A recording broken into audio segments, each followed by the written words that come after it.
Bienvenidos a Salud a la Carta. Hoy, como siempre, les llevaremos la mejor información, la vital, la que usted necesita y se merece para tener calidad de vida. Nos acompaña el doctor Igor Mor García, quien es cardiólogo, geriatra, profesor universitario y también tiene un fellow del Colegio Americano de Cardiología. Buenos días, doctor. Bienvenido a Salud a la Carta. Buenos días, Laura. Buenos días a tu público televidente. Como siempre, pues, tratando de traer esa información importante para la salud. Y qué más importante que cuidar, consentir a nuestro corazón, ¿cómo? Previniendo enfermedades. Y para ello tenemos el especialista. Doctor Mor, ¿qué es lo más importante para tener un corazón sano, fuerte, vigoroso? En realidad esa es una pregunta bastante compleja, porque tiene muchas facetas, muchos factores, y también depende de la edad que estemos mencionando en cuándo hacer la prevención. Yo diría que la prevención más importante es la que se hace en el útero de la madre, en ese nuevo ser que viene al mundo. Tiene que tener unas condiciones desde el punto de vista ambiental, unas condiciones desde el punto de vista alimenticio, muy cónsonas con lo que es la nueva biología del ser humano en términos de la salud cardiovascular, y depende mucho de la madre. La madre es la que le lleva desde el alimento a ese niño. Lo que coma esa madre, los hábitos que esa madre tenga, la forma como ella esté viviendo en el momento de la gestación, eso va a influir positiva o negativamente a ese futuro ser. Ahí comienza la prevención. ¿Pudiera tomar algunos medicamentos o alimentos que le ayuden a la mejor formación de ese corazoncito del bebé? Afortunadamente la biología del ser humano es tan completa que no le hace falta prácticamente muchas cosas. Generalmente el control prenatal está asociado pues al uso de algunos medicamentos que son vitaminas, el calcio, el hierro, el ácido fólico, que ayudan como se dice, a mejorar el desarrollo de ciertos órganos, como son los órganos del sistema nervioso y también del sistema cardiovascular. Son importantes, pero para eso pues el obstetra está bien preparado para hacer esa indicación precisa para el desarrollo de ese feto. Pero desde el punto de vista cardiovascular es muy importante que la madre evite ciertos factores que son conocidos como nombres factores de riesgo que pueden dañar la salud de su hijo. Y uno de ellos, el más importante, es el tabaco. El uso del tabaco o de sus derivados, incluyendo el cigarrillo, el tabaco, la pipa, el narguile, e inclusive en países como los nuestros, latinoamericanos, pues se usa mucho el consumo del chimó. El chimó es una sustancia que se hace a base de una pasta de tabaco. Y es muy fuerte, pero tiene los mismos efectos nocivos que fumarse un cigarrillo. Igualmente el narguile también, que yo veo que mucha gente toma este aparatico como una forma de dejar de fumar. Sí, y eso es un error, un error completamente. Sin salirnos del tema, por ejemplo, como tú me estás preguntando, ¿cuáles serían las medidas más importantes para prevenir una enfermedad cardíaca? Yo diría que es el tabaco, uno de los factores de riesgo más importantes. Las estadísticas dicen, sobre todo las estadísticas aquí en América Latina, que aproximadamente en personas mayores de 18 años de edad, 1 de cada 2 personas fuma, si es hombre. Y en las mujeres se está viendo un incremento, pero bastante dramático, del consumo de cigarrillo en el sexo, en género femenino. Entonces, quiere decir que el tabaco, la gente no lo asocia con las enfermedades cardiovasculares. La gente asocia el tabaco como un elemento que puede estar relacionado con enfermedades respiratorias, inclusive el cáncer de pulmón es una de ellas. Pero parece mentira, el tabaco hace más daño en el sistema cardiovascular que en el mismo sistema respiratorio. Pero la gente no lo conoce o no lo quiere reconocer. Hace más daño porque la nicotina, que tiene muchos componentes químicos, se dice que casi 8.000, no sé cuántos. Pero así conocidos y que de verdad comprobados son más de 300 elementos nocivos para la salud. Además de la nicotina. Ajá. La nicotina, digamos, es como el sol, que es irreversible. Una vez que entra a nuestro cuerpo, que se absorbe, es difícil, ¿no? Así la gente deje de fumar o de fumar tabaco, no logra, digamos, limpiar su organismo. Depende del sistema. La buena noticia que tenemos es en el sistema cardiovascular No voy a hablar de cáncer, no voy a hablar del sistema respiratorio, aunque debería hablarlo también porque el cáncer y las enfermedades respiratorias comparten con el sistema cardiovascular muchos de los factores de riesgo que son similares a este trío de enfermedades que llamamos las enfermedades crónicas no transmisibles. Y comparten esos factores de riesgo. Pero basado en el sistema cardiovascular hay una buena noticia, que es que cuando tú decides dejar de fumar, ya al año tu sistema cardíaco, desde el punto de vista hemodinámico, se adapta a esa nueva situación de no fumar. A los 2 años, inclusive, los efectos que había tenido en algunas células, tanto el músculo cardíaco como el músculo liso de las arterias, pueden ir revirtiéndose esos daños. Eso quiere decir que aquella excusa que había, que no, yo no voy a dejar de fumar porque ya el daño está hecho. En el sistema cardiovascular no.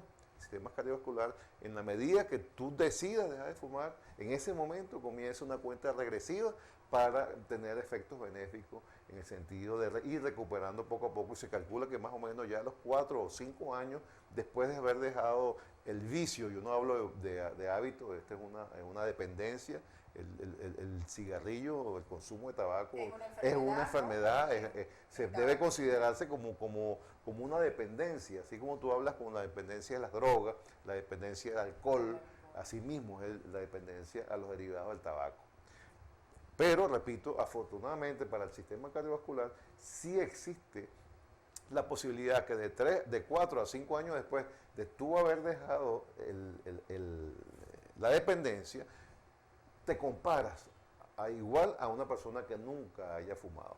El problema es lo que pasa en ese interín. ¿Por qué el cigarrillo y los derivados del tabaco hacen daño? En definitiva, la vía final común de todos estos elementos nocivos asociados al tabaco es el proceso oxidativo y el proceso inflamatorio y además del proceso protrombótico.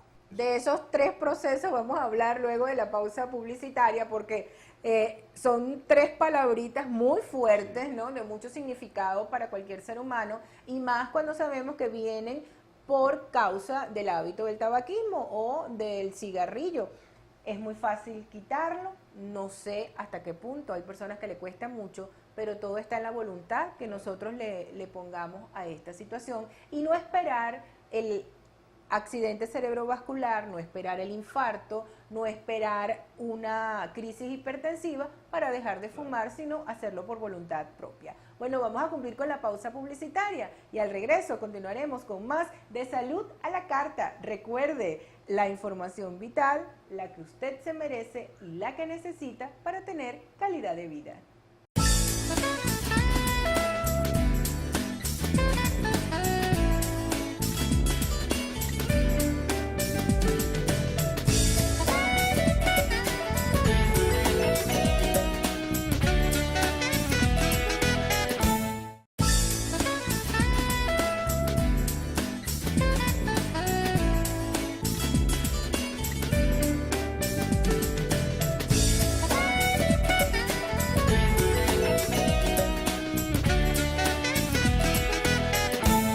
Continuamos con más de Salud a la Carta, hoy hablando de cómo proteger nuestro corazón, medidas preventivas, cómo influye el tabaquismo. Y antes de la pausa publicitaria, el doctor Igor Mor, cardiólogo, geriatra, fellow del Colegio Americano de Cardiología y profesor universitario, nos decía que existen 3 procesos que se activan con el tabaquismo cuando las personas fuman y vamos a conocerlos en detalle porque las 3 palabras que utilizó fueron muy contundentes y alarmantes, doctor. Bueno, sin necesidad de ser muy académico en la explicación, lo más sencillo posible, ¿no?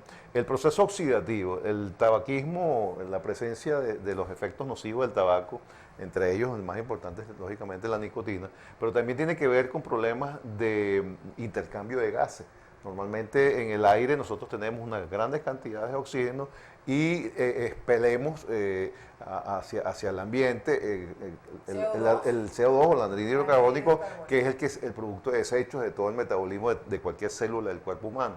Cuando usamos tabaco, cuando fumamos, esos procesos se alteran, pero al mismo tiempo genera una serie de reacciones bioquímicas que lleva a que las células del cuerpo humano son sometidas a un proceso de oxidación.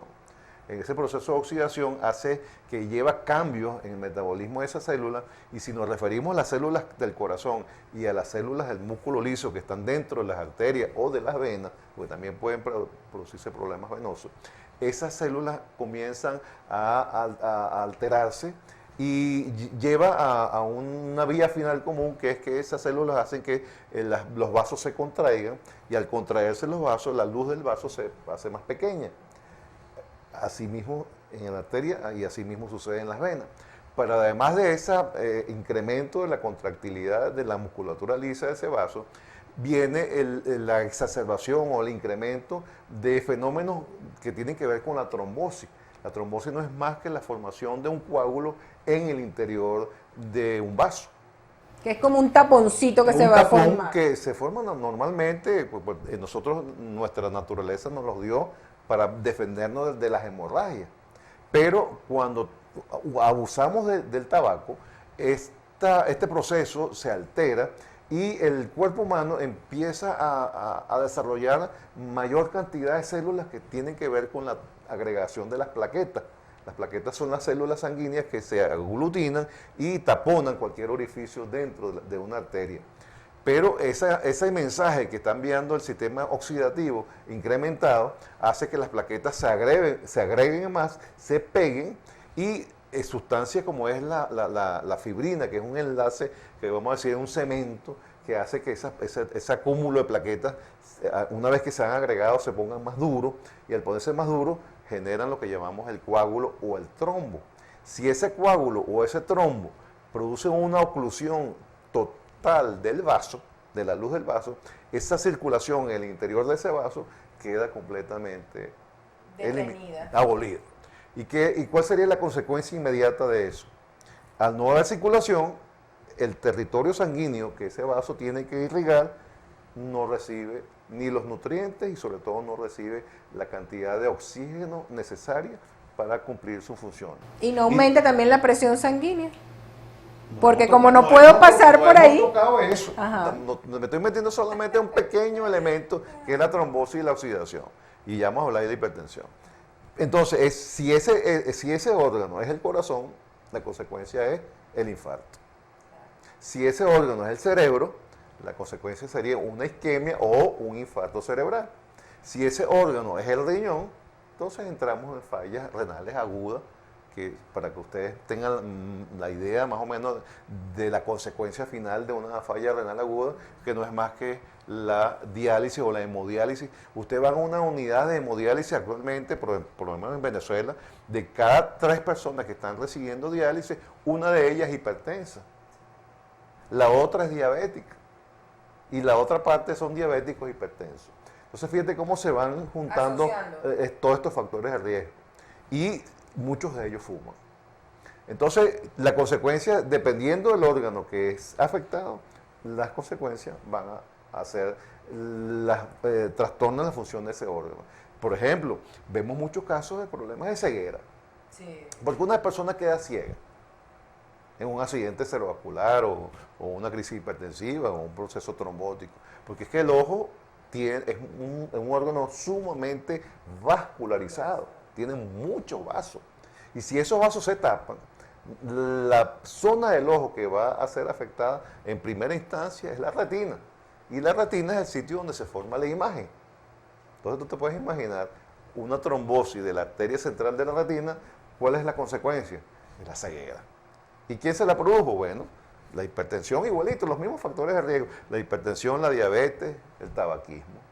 Entonces, todo lleva a una consecuencia que va a depender del órgano que esté lesionado. También es muy importante, y voy a resaltarlo con este énfasis que es necesario, últimamente se ha visto un incremento de los procesos trombóticos en las venas, sobre todo las venas de los miembros inferiores en mujeres. ¿Y por qué es esto? Bueno, la mujer cada día ocupa más espacio en la economía mundial. Compite por los lugares de trabajo tan igual, o diría yo, más que el mismo hombre. Pero además de eso, ella sigue siendo mujer. ¿Por qué? Ella tiene sus obligaciones en su casa. tiene las obligaciones con sus hijos, con el hogar. Y además de eso, muchas de ellas usan medicamentos anticonceptivos orales.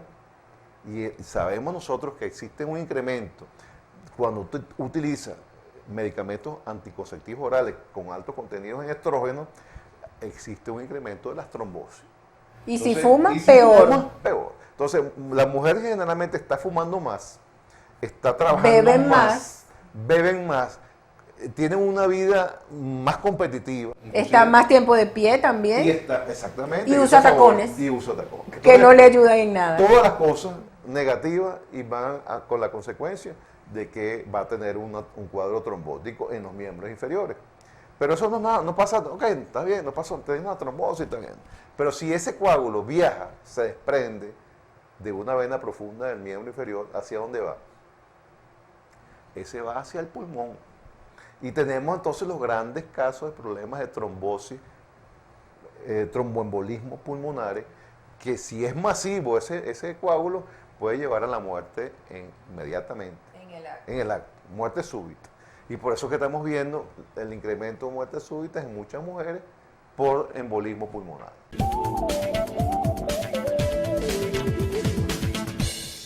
Vamos a la pausa publicitaria. Al regreso continuaremos conversando con el doctor Igor Mor, quien es cardiólogo, geriatra, docente, profesor universitario y también tiene un fellow en el del Colegio Americano de Cardiología. Vamos a la pausa y enseguida volveremos con más de Salud a la Carta, la información que usted se merece para tener calidad de vida.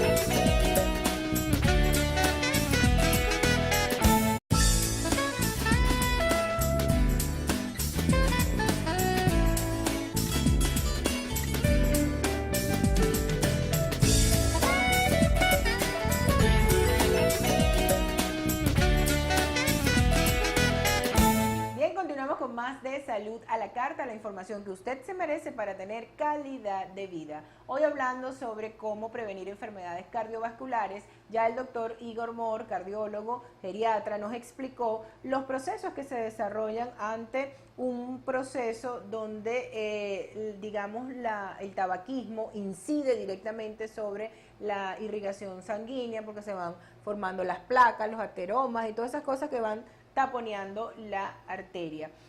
Doctor, usted dijo en la pausa anterior que cuando la sangre deja de pasar por esa arteria, porque hay un taponcito allí o un trombo, esa parte afectada se va muriendo porque no le llega irrigación sanguínea. Esa sangre se devuelve, se acumula. ¿Qué pasa con esa sangre y se altera otras partes de nuestro cuerpo? Esa pregunta es sumamente interesante porque necesariamente hay que buscar una explicación.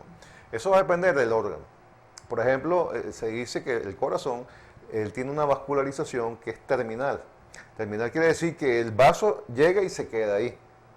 Y desafortunadamente las colaterales son muy pequeñas. ¿Qué es una colateral? La colateral es la unión entre un vaso y otro. Por ejemplo, en el cerebro tiene la ventaja del cerebro que un vaso lo suple otro vaso. Si tú tienes una obstrucción aguda en una arteria pequeña, otro vaso puede tomar la irrigación de esa zona.